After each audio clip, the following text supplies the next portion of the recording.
सफेद सूट काली करतूत, अपराध की राह, कुर्सी की चाह, क्राइम पॉलिटिक्स पर प्रहार फिक्स, सियासत और अपराध का कॉकटेल। जी हाँ, नमस्ते, मैं हूं अजीत प्रताप सिंह और आप देख रहे हैं इंडिया न्यूज का नंबर 1 शो मठाधीश, सियासत और अपराध का कॉकटेल। हमने पिछले एपिसोड में आपको वीरेंद्र प्रताप शाही और हरशंकर तिवारी की कहानी दिखाई थी। ये वो कहानी थी जिसने उत्तर प्रदेश में राजनीति का अपराधीकरण कर दिया था। लेकिन आज के शो में हम उस शख्स की कहानी दिखाने जा रहे हैं जिसने 20 साल तक अपनी पहचान को छुपा कर रखा था और एक गुमनाम चेहरे की तरह काम करता रहा।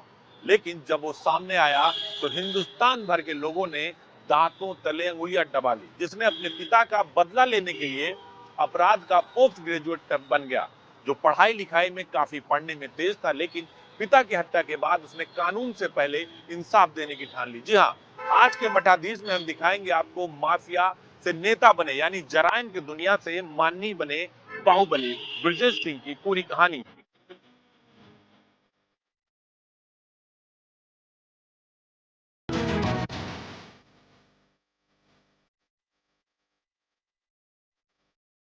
पूर्वांचल में माफिया नेताओं और हिस्ट्री सीटरों की कहानी की बात की जाए तो बगैर ब्रजेश सिंह के पूरी नहीं होती।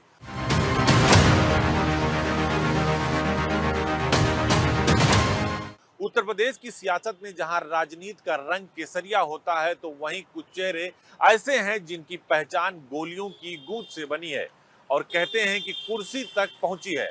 आज हम बात कर रहे हैं उस नाम की जिसे लोग बाहुबली कहते हैं, जिसका सफर शुरू हुआ खून से और आज खत्म हो रहा है विधानसभा की सीढ़ियों पर। AK-47 से सत्ता तक की एक कहानी सिर्फ डर की नहीं बल्कि रणनीति की भी है। साल 1984 जब ब्रजेश सिंह के पिता की हत्या हुई थी, तब कानून ने कुछ नहीं किया, लेकिन ब्रजेश सिंह ने कानून से पहले अपना इंसाफ तय किया और यहीं से शुरू हुआ गैंगवार का दौर, जहां एक के बाद एक दुश्मन गिरे और ब्रजेश सिंह के नाम से लोग कांपने लगे। माफिया बनकर जो खड़ा हुआ वह सत्ता की कुर्सी पर जा बैठा। आगे देखिए उस गोलाबारी, उस गैंगवार और उस सियासत का वो सच। यह कहानी एक ऐसे शख्स की जिसने बदला लेने के लिए बंदूक उठाई और सत्ता पाने के लिए वो बंदूक रख दी। नाम ब्रजेश सिंह, चेहरा खामोश, लेकिन डर ऐसा कि गोलियां खुद उसके सामने अपना सिर झुका दे। 27 अगस्त 1984 को पिता रविंद्र सिंह की हत्या होती है। बेटा था पढ़ा लिखा BSc पास, लेकिन उस दिन बन गया अपराध का पोस्ट ग्रेजुएट। कहते हैं कानून से इंसाफ देर से मिलता है, पर ब्रजेश सिंह ने कहा देर हो या अंधेर, जवाब आज ही मिलेगा।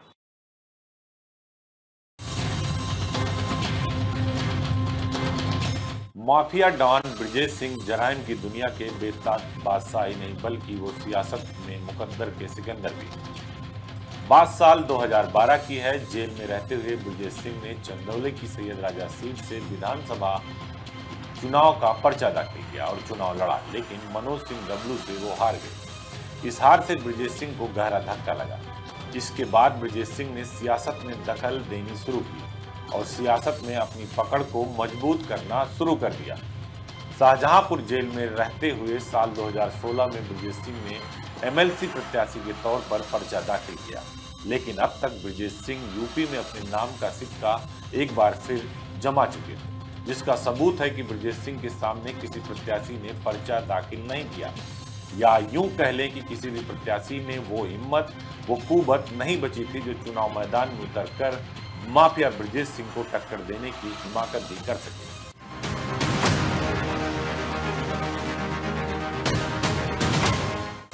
नतीजा ब्रजेश सिंह वाराणसी सीट से साल 2016 में निर्विरोध MLC बन गए और इसी के साथ शुरू हुआ जराइम से माननीय बनने का सफर।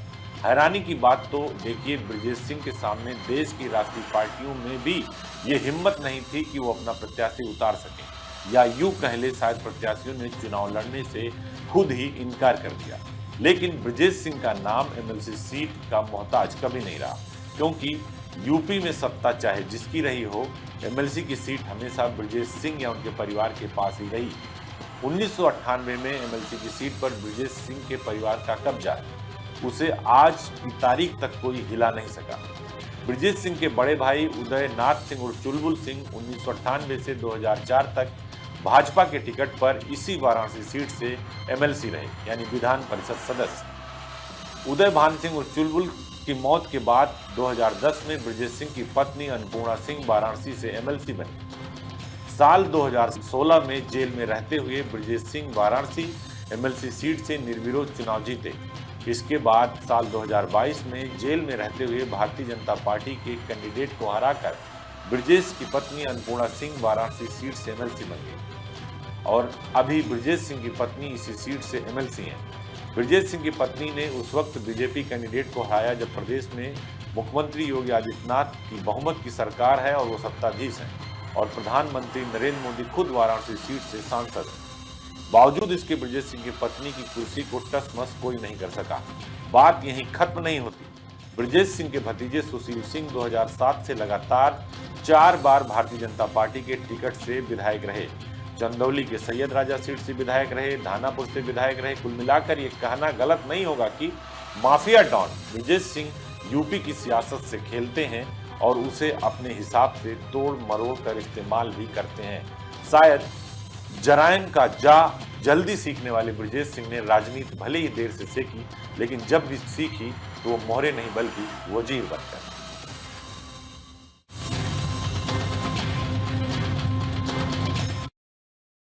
पूर्वांचल की सियासत अंडरवर्ल्ड के खूनी इतिहास की वो पहली दास्तान। 1985 में पिता की हत्या का बदला लेकर अरुण सिंह बने ब्रजेश सिंह और 1986 में सिकरौरा कांड में 7 लाशों से लिखी गई बाहुबली की पहचान। सिकरौरा की वो सभा सिर्फ कत्लेआम नहीं थी, ये सुबह सिर्फ कत्लेआम नहीं थी। सिकरौरा का ये कत्लेआम ब्रजेश सिंह के खौफ की सुबह थी, जिसने पूरे उत्तर प्रदेश में ब्रजेश सिंह के नाम का सिक्का जमा दिया, जो बदस्तूर आज भी जारी है।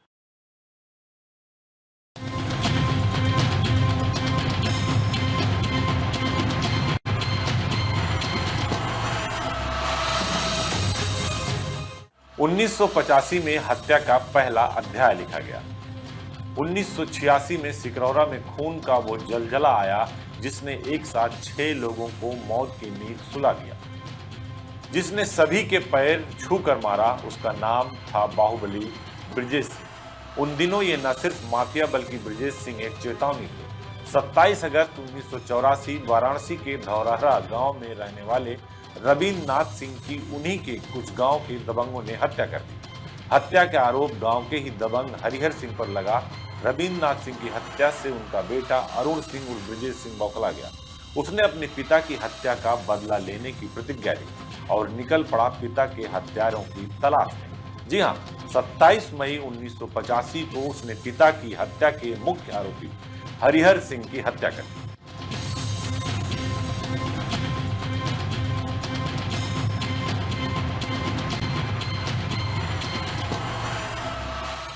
इस हत्याकांड के बाद अचानक पूर्वांचल में अरुण सिंह का नाम हर जुबान पर आने लगा।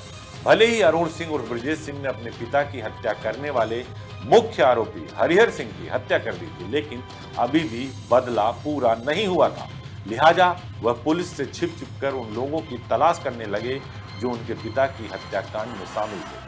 9 अप्रैल 1986 वाराणसी के सिकरौरा और वर्तमान में चंदौली के ग्राम प्रधान रामचंद्र, उनके 2 भाई रामजन्म, सियाराम और 4 बच्चे टुनटुन, उमेश, प्रमोद और मदन की उन्हीं घर में घुसकर बदमाशों ने सुबह तड़के हत्या कर दी। इस हत्याकांड के बाद मानो पूर्वांचल कांप उठा।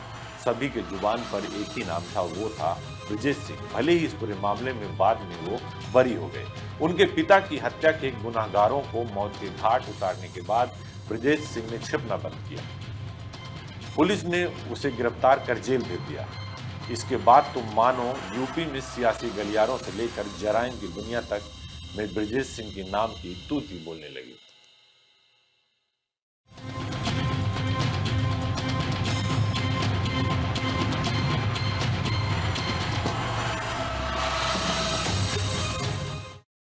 पूर्वांचल की जमीन पर खून और बारूद का खेल, 2 बाहुबलियों की दुश्मनी जिसने पूरे सिस्टम को हिलाकर रख दिया था।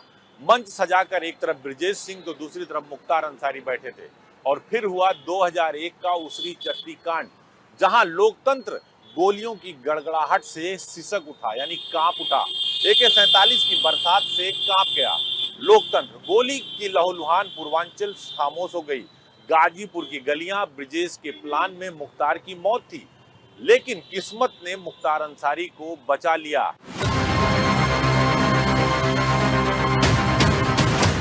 रेलवे फाटक ने बदल दी गैंगवार की पूरी स्क्रिप्ट और मुख्तार की जान बच गई। कहा जाता है गोलियों की तड़तड़ाहट में मारे गए गनर और गुर्गे और जन्मी एक नई दुश्मनी की कहानी जिसने दशकों तक जमकर खून बहाया।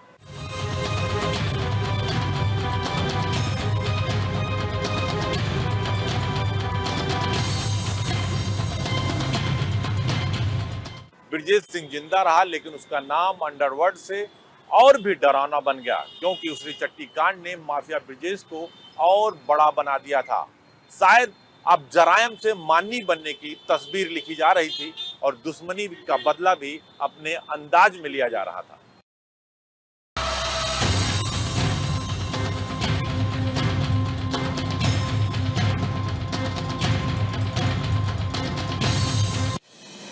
मामला शांत नहीं हुआ था, फिर आया मंच। मुख्तार अंसारी बनाम ब्रिजेश सिंह, दो ताकतें, दो गैंग, एक युद्ध भूमि। पूर्वांचल 2001 का उसरी चट्टी गोलीकांड, जहां लोकतंत्र में AK-47 के साये में कांप गया।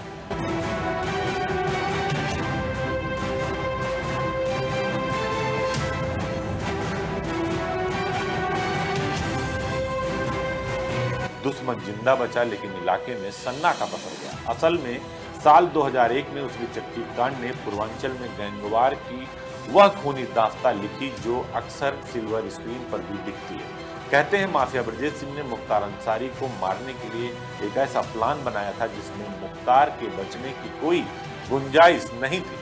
गाजीपुर के उसरी चट्टी पर मुख्तार अंसारी अपने काफिले के साथ जा रहा था, तभी एक कार और एक ट्रक के जरिए मुख्तार को आगे और पीछे से घेरने की कोशिश हुई, लेकिन तभी रेलवे फाटक बंद हो जाने के कारण हमलावरों की एक गाड़ी पीछे रही। कहते हैं कि ट्रक आगे था और मुख्तार की गाड़ी उसके पीछे थी। उसी समय ट्रक का दरवाजा खुला और दो लड़के हाथ में अत्याधुनिक बंदूक लिए खड़े हो गए, जिसके बाद ताबड़तोड़ फायरिंग होने लगी। लेकिन मुख्तार अंसारी ने इस हमले में खुद को तो बचा लिया, लेकिन उसके गनर समेत कई गुर्गे मारे गए। वहीं इस हमले में ब्रिजेश सिंह का भी एक गुर्गा मारा गया। साथ ही यह अफवाह पूरे पूर्वांचल में उड़ गई कि ब्रिजेश सिंह इस हमले में मारा गया, लेकिन जानकार बताते हैं कि ब्रिजेश सिंह की गोली तो लगी, लेकिन वह बच निकला और फिर सालों तक अंडरग्राउंड होकर अपने काले साम्राज्य को चलाते रहे, यानी जराइम की बासाहत को कायम रखा।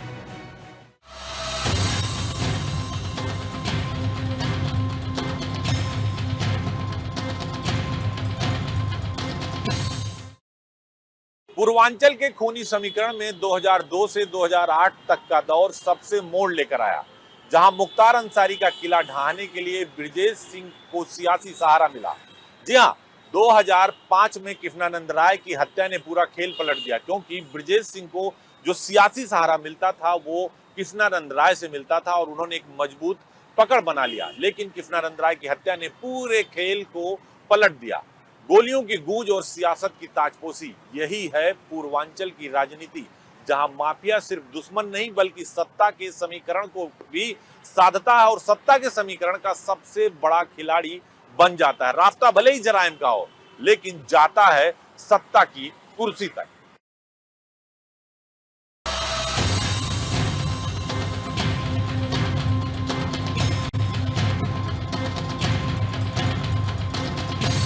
इसी बीच 2002 में हुए विधानसभा चुनाव में मोहम्मदाबाद विधानसभा की तस्वीर बदल गई। 1985 से लगातार विधायक चुनकर चले आ रहे मुख्तार अंसारी के बड़े भाई अफजाल अंसारी यहां से चुनाव हार गए और भाजपा के कृष्णानंद राय चुनाव जीत गए। अब ब्रिजेश सिंह को भी सीधे तौर पर राजनीतिक संरक्षण मिलने लगा और फिर गाजीपुर से वाराणसी तक ब्रिजेश सिंह और कृष्णानंद राय की जोड़ी ने मुख्तार अंसारी को जीना हराम कर दिया और सबसे बड़ी चुनौती बन गई। 2005 में मुख्तार अंसारी की साजिश से कृष्णानंद राय समेत 6 लोगों की हत्या की गई। एक बार फिर पड़ला मुख्तार की ओर झुक गया और झुकता ही चला गया, जबकि दूसरी तरफ ब्रिजेश सिंह सालों से फरार रहे। 2005 में भाजपा विधायक कृष्णानंद राय की हत्या ने ब्रिजेश सिंह को अंदर तक हिला दिया था। ये शुरुआत जो है मेरा मानना है गोरखपुर से हुई। हरिशंकर तिवारी, वीरेंद्र प्रताप शाही अमरमणि त्रिपाठी, ये सब इधर से गोरखपुर और आसपास से उभरे। सबसे पहला जहाँ तक मुझे ध्यान है, यही लोग एमएलए बने और विभिन्न पॉलिटिकल पार्टीज़ का इन सबको सपोर्ट रहा समय समय पर। मुझे नहीं लगता कि किसी भी पॉलिटिकल पार्टी ने या किसी भी सरकार ने ये प्रयास किया कि ये माननीय ना बन पाएँ।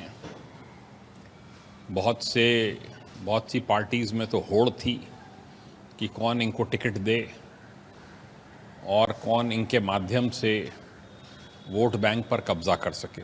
ये अपना बड़े बड़े कॉन्ट्रैक्ट हथियाते गए और इनका वर्चस्व पूर्वी उत्तर प्रदेश में बढ़ता गया।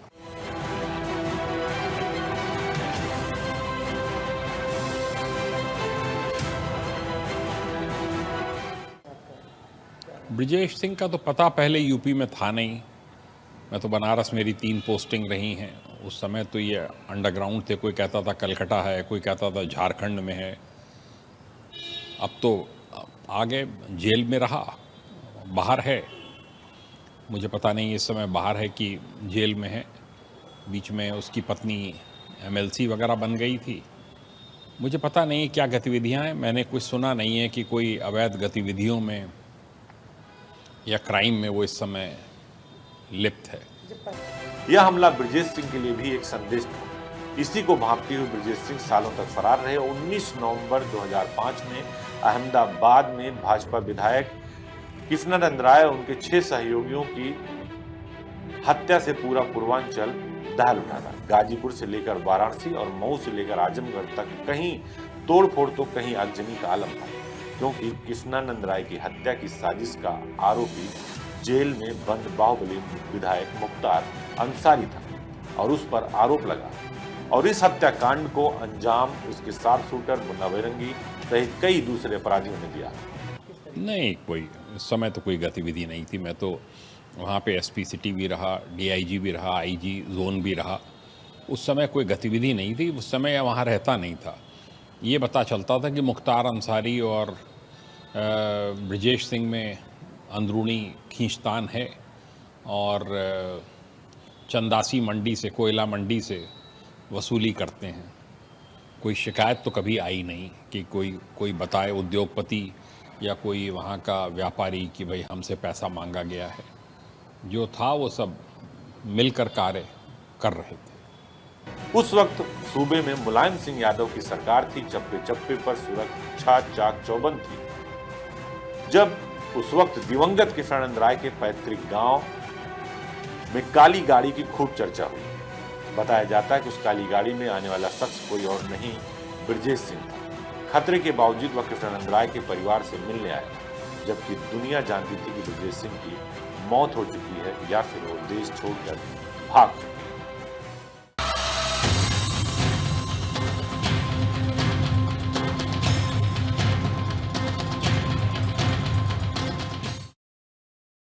$5 लाख से अधिक इनाम, देश भर की पुलिस जिसकी तलाश में थी, 2008 में अचानक उड़ीसा में गिरफ्तार हो गया, यानी सरेंडर कर दिया। 2008 में उड़ीसा में गिरफ्तार होने के बाद ये पता चला कि ब्रिजेश सिंह जिंदा है, क्योंकि बहुत सारे लोग ये जानते थे कि उसरी चट्टी कांड में ब्रिजेश सिंह मुख्तार की गोली का शिकार हो गया है। लेकिन कहते हैं ये गिरफ्तारी उतनी नाटकी नहीं थी जितनी रणनीतिक थी, यानी यहां से माननी बनने की जो सीढ़ी थी उसकी शुरुआत थी।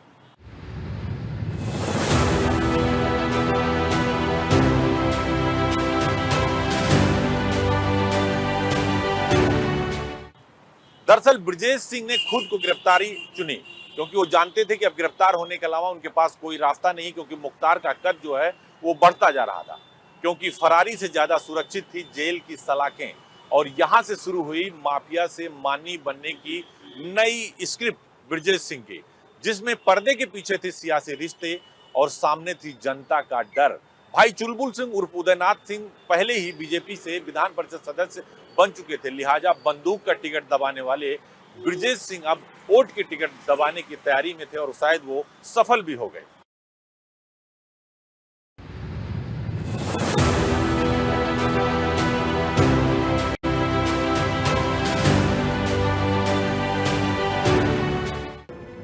पुलिस ने पहले ब्रजेश सिंह पर 5 लाख का इनाम घोषित कर रखा था और बाद में यह इनाम की धनराशि बढ़ती गई। इसी 2008 में ब्रजेश सिंह की बिल्कुल नाटकीय अंदाज में उड़ीसा में गिरफ्तारी हुई। जानकार बताते हैं कि ब्रजेश सिंह ने सोची समझी रणनीति के तहत खुद को गिरफ्तार करवाया और उसमें तब बीजेपी के एक बड़े नेता ने मदद की, क्योंकि तब तक ब्रजेश सिंह के बड़े भाई चुलबुल सिंह राजनीति में पांव पसार चुके थे। ब्रजेश सिंह के लिए इधर उधर भागने से ज्यादा सुरक्षित जेल नहीं रहना था। देखिए, राजनीति में माफियाओं का जो एक पदार्पण हुआ वो लगभग 4-5 दशक पहले का है, ये कोई नया नहीं है। ये बात दीगर है कि हर राजनीतिक दल एक दूसरे के ऊपर आरोप लगाता रहता है कि इन्होंने अपराधियों को प्रश्रय दिया, संरक्षण दिया और टिकट दिया या उनको राजनीति में लाने का प्रयास किया। लेकिन वास्तविकता ये है, कड़वा सच ये है कि सभी राजनीतिक दलों ने अपराधियों को न केवल टिकट दिया बल्कि संरक्षण भी भरपूर दिया।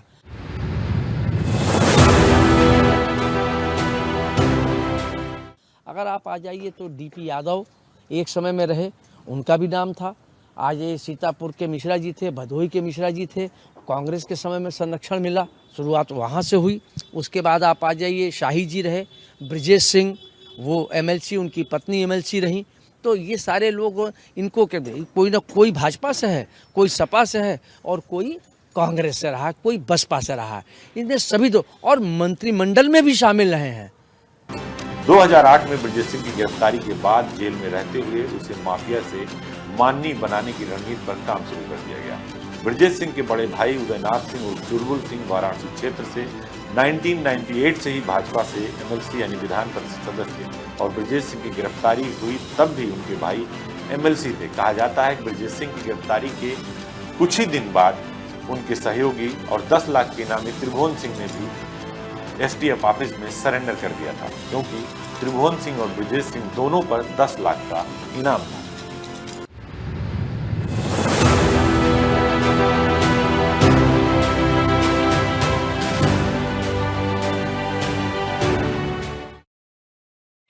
जब ब्रजेश सिंह को अपनी ताकत का एहसास हुआ तो उसने ठेकेदारी और रंगदारी के कारोबार से अरबों का साम्राज्य खड़ा कर लिया। लेकिन यहीं से उसकी टकराहट हुई मुख्तार अंसारी से, क्योंकि एक म्यान दो तलवार। तो कैसे रहते, जंग जायज थी और ये भी तय था कि अगर एक म्यान में दो तलवार है तो कैसे एक जगह टिकेंगे, टकराहट जरूरी है। और इसी जंग में ब्रजेश सिंह को अपने भाई की जान भी गंवानी पड़ी। कई सारी लाशें गिरी पूर्वांचल की धरती पर और ये दोनों के दोनों बाहुबली दिन ब दिन बढ़ते गए।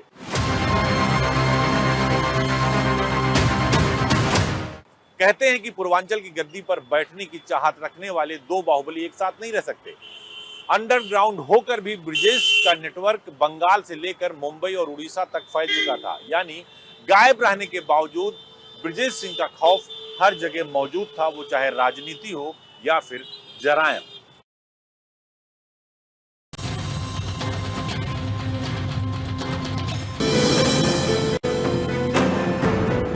ब्रजेश सिंह को जब अपनी ताकत का एहसास हुआ तो उन्होंने ठेकेदारी और रंगदारी जैसे काम शुरू कर दिए। इसी दौरान उनकी दुश्मनी बाहुबली विधायक मुख्तार अंसारी से हुई, जो ब्रजेश सिंह को काफी महंगी भी पड़ी। अपराधी जिनके ऊपर अपराधी हैं और आज भी अगर आप देखें जिनके ऊपर आपराधिक मुकदमे हैं वो लगभग 20-22 लोग मंत्रिमंडल में शामिल हैं, ऐसा कहा गया है। तो ये चीज़ें रही हैं, लेकिन इसमें एक सबसे बड़ी बात यह है कि अगर देखा जाए इस पर किसी भी राजनीतिक दल ने विचार नहीं किया। अखिलेश यादव ने सबसे पहले डीपी यादव को और मुख्तार अंसारी को टिकट न देने की बात कही। मुलायम सिंह हालांकि इस पक्ष में नहीं थे, डीपी यादव को भी टिकट देना चाहते थे और मुख्तार अंसारी को भी देना चाहते थे। लेकिन अखिलेश यादव ने ये पहल की कि समाजवादी पार्टी के ऊपर अपराधियों को संरक्षण देने के आरोप लगते रहे, इसलिए हम अपराधियों को टिकट नहीं देंगे, और उन्होंने टिकट नहीं दिया। लेकिन किसी भी राजनीतिक दल ने इस अच्छे प्रयासों का स्वागत भी नहीं किया।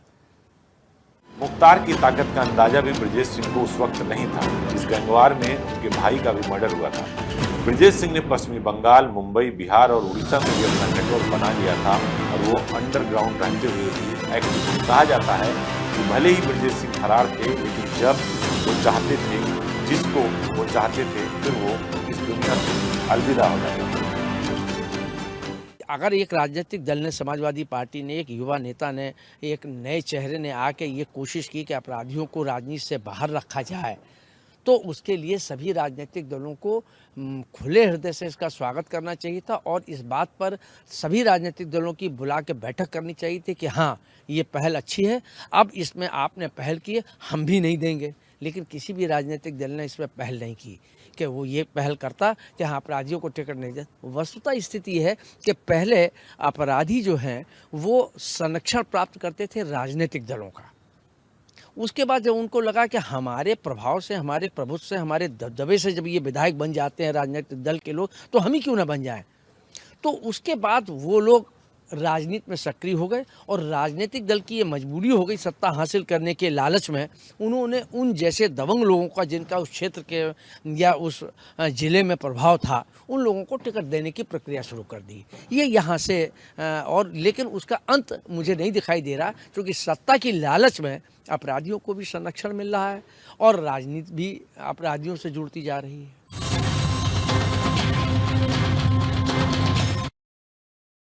गैंगवार की आग में सिर्फ दुश्मन ही नहीं जले, बल्कि दोस्तों के खून ने भी ब्रजेश सिंह को और बेरहम बना दिया, क्योंकि ब्रजेश सिंह के कई सारे दोस्त इस गैंगवार में मारे गए।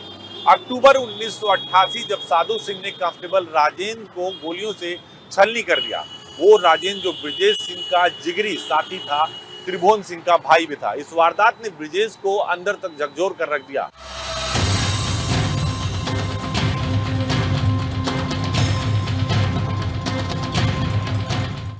केस में साधु सिंह के साथ मुख्तार अंसारी का भी नाम सामने आया। यानी जंग अब सिर्फ ठेकेदारी या रंगदारी की नहीं थी, अब यह लड़ाई खून के रिश्तों का बदला लेने के लिए भी बन चुकी थी, क्योंकि ब्रजेश के साथी और माफिया त्रिभुवन सिंह के भतीजे अनिल सिंह बद्रू की भी इसी दौर में मुख्तार अंसारी एंड कंपनी ने हत्या कर दी थी।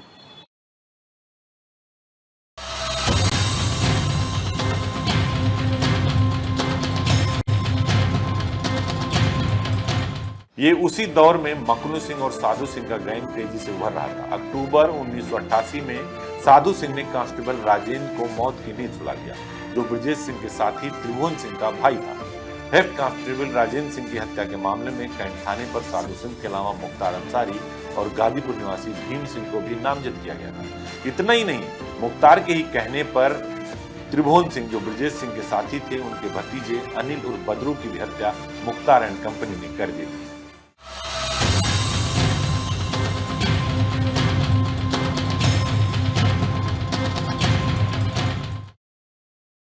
मुंबई के अंडरवर्ल्ड के इतिहास में दर्ज एक सनसनीखेज हमला था जेजे अस्पताल शूट आउट, जिसने सिर्फ उत्तर प्रदेश नहीं, हिंदुस्तान को भी कपा कर रख दिया था।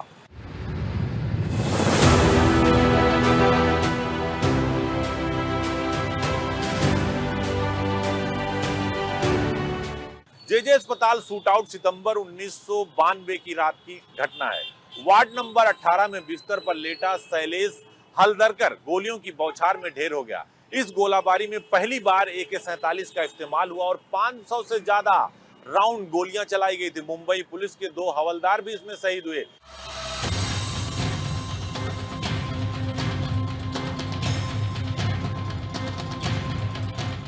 इस मामले में ब्रजेश सिंह का नाम टाडा के तहत दर्ज हुआ, लेकिन साल 2008 में सबूतों के अभाव में ब्रजेश सिंह को छोड़ दिया गया, नहीं बरी कर दिया गया। और इस घटना ने साबित कर दिया कि पूर्वांचल का गैंगस्टर अब देश का सबसे बड़ा डॉन बन चुका है। शायद यही है जेजे अस्पताल हत्याकांड था जिसने ब्रजेश सिंह को दोबारा जिंदा कर दिया। उसरी चट्टी कांड में कहा जा रहा था कि ब्रजेश सिंह मुख्तार की गोली से मार दिया गया, लेकिन जेजे हत्याकांड, जेजे अस्पताल में हुए इस हत्याकांड ने एक बार फिर ब्रजेश सिंह का नाम सुर्खियों में ला दिया और फिर पूरे देश को यह आभास हो गया कि नहीं, वाराणसी का एक गैंगस्टर अब देश का सबसे बड़ा डॉन बन चुका है और जिंदा भी है।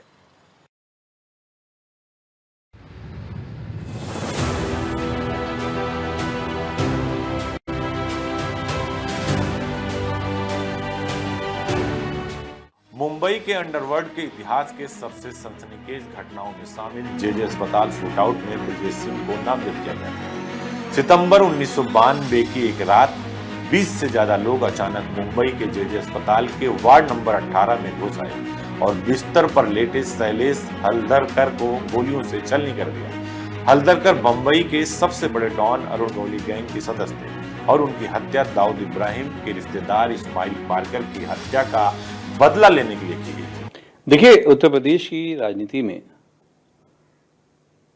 माफिया ही मठाधीश है और मठाधीश ही माफिया है। ये बात मेरे नेता मानिक अखिलेश ने बहुत पहले कह दी थी। और एक से एक कांड करने वाले लोग, मैसेकर करने वाले लोग प्रदेश देश के बड़े बड़े ओहदे पे बैठे हुए हैं। दंगे कराने के चैंपियन, मुसलमानों की बेटियों को कब्र से निकालकर उनका रेप की धमकी देने वाले चैंपियन मठाधीश भी हैं, माफिया भी हैं।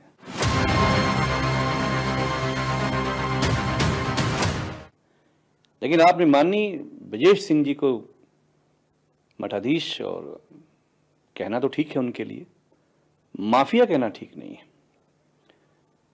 क्योंकि ब्रजेश सिंह उत्तर प्रदेश में अकेले हैं जिनका ताल्लुक, रिश्ता, संबंध डी कंपनी से रहा हो। तो डी कंपनी के लोगों को माफिया कहना थोड़ा उनके कद को नीचे आंकना है। और बीजेपी आरएस के संरक्षण में माफिया राज, मठाधीश राज दोनों सड़क पर दो पहिए की तरह से भारतीय जनता पार्टी का रथ को हाँक रहे हैं, जिसकी सफाई 2027 में नई सरकार आने के बाद माफिया को, क्रिमिनल्स को, किसी को कोई जगह उत्तर प्रदेश की जमीन पे नहीं मिलेगी। इस घटना में वार्ड की पहरेदारी कर रही मुंबई पुलिस के 2 हवलदार भी मारे गए थे। जेजे अस्पताल शूट आउट में पहली बार AK-47 का इस्तेमाल कर 500 से ज्यादा गोलियां चलाई गई थी।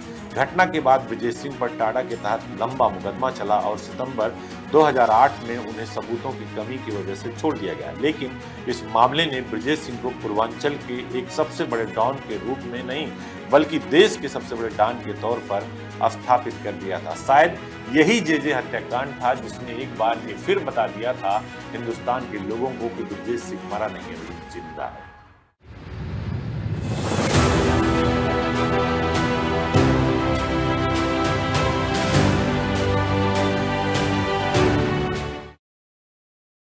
जहां कभी गोलियों से डर फैलता था और ब्रजेश सिंह की गोलियों से लोगों को डर लगता था, लेकिन अब ब्रजेश सिंह हस्ताक्षर करने लगे थे। हस्ताक्षर के रास्ते उन्होंने खोल दिए थे। 2008 में खुद को जेल भिजवाकर यानी सरेंडर करके राजनीति की तरफ कदम रख दिया था। 2012 में सलाखों के पीछे से ही सैयद राजा विधानसभा से चुनाव लड़ा, जो चंदौली में आता है, लेकिन चुनाव हार गए। मनोज सिंह डब्लू वहां से चुनाव जीते। लेकिन 2016 में ब्रजेश सिंह वाराणसी सीट से विधान परिषद सदस्य का चुनाव लड़े और चुनाव जीते भी, MLC बने। यहीं से असली कहानी शुरू हुई। हालांकि उसके पहले उन्होंने अपनी पत्नी अन्नपूर्णा को 2009-10 के MLC चुनाव में विधान परिषद सदस्य बनवा लिया था, उसी वाराणसी सीट से। लेकिन जिसने खून से अपना नाम बनाया था, फाइलों में दस्तखत करता है, यानी जराइम के दुनिया से निकलकर राजनीति का बादशाह बन बैठा।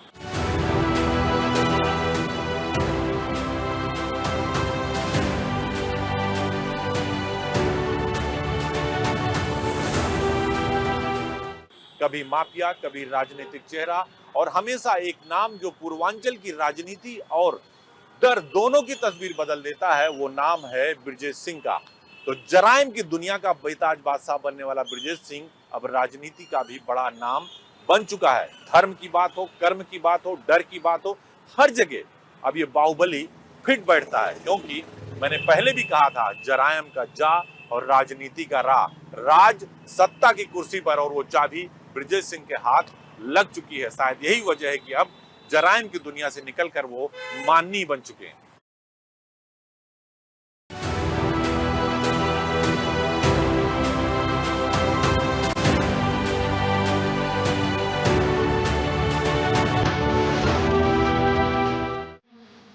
साल 2008 में ब्रजेश सिंह ने खुद को गिरफ्तार करवाया, लेकिन जेल से भी चुनाव लड़े और जीत गए।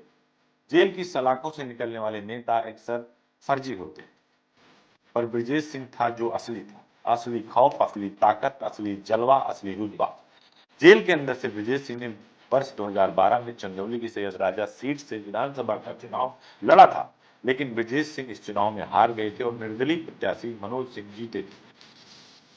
इसके बाद जेल से ही ब्रजेश सिंह ने 2016 में वाराणसी सीट से विधान परिषद सदस्य का चुनाव लड़ा और जीते। जिनका कभी जरायम में रुतबा था, अब राजनीति में ओहदा है। फर्क सिर्फ इतना है, हथियार से हटकर अब हस्ताक्षर करते हैं। जिसने खून से अपनी कहानी लिखी है वो फाइलों पर दस्तखत करते हैं। ये कहना गलत नहीं होगा कि कभी ब्रजेश सिंह के नाम पर गांव खाली हो जाते थे, अब वहीं नाम मतपेटियों में दर्ज होता है। ब्रजेश सिंह एक नाम जो हर बार नए चेहरे में सामने आता है, क्योंकि कहा जाता है ब्रजेश सिंह से बड़ा हिंदुस्तान के अंदर कोई रंग रूप नहीं बदल सकता, इसलिए उन्हें बहरूपिया भी कहा जाता है।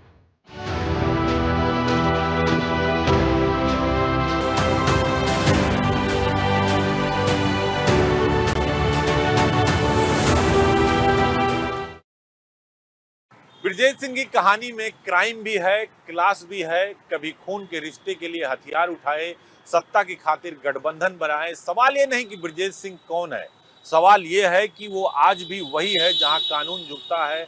जो छवि कभी वांटेड पोस्टर में थी, अब पोस्टर में मुस्कुराती नजर आती है, क्योंकि ये उत्तर प्रदेश है जहां डॉन का मतलब सिर्फ अपराधी नहीं होता, कभी कभी विधायक भी होता है, कभी कभी माननीय भी होता है। ये कहानी आपको चौंकाएगी नहीं, क्योंकि आप पहले से जानते हैं यहाँ राजनीति में कंधे से कंधा मिलाकर चलते हैं नेता और नायक, और कभी कभी दोनों में फर्क करना मुश्किल हो जाता है, क्योंकि राजनीति का अपराधीकरण हो चुका है।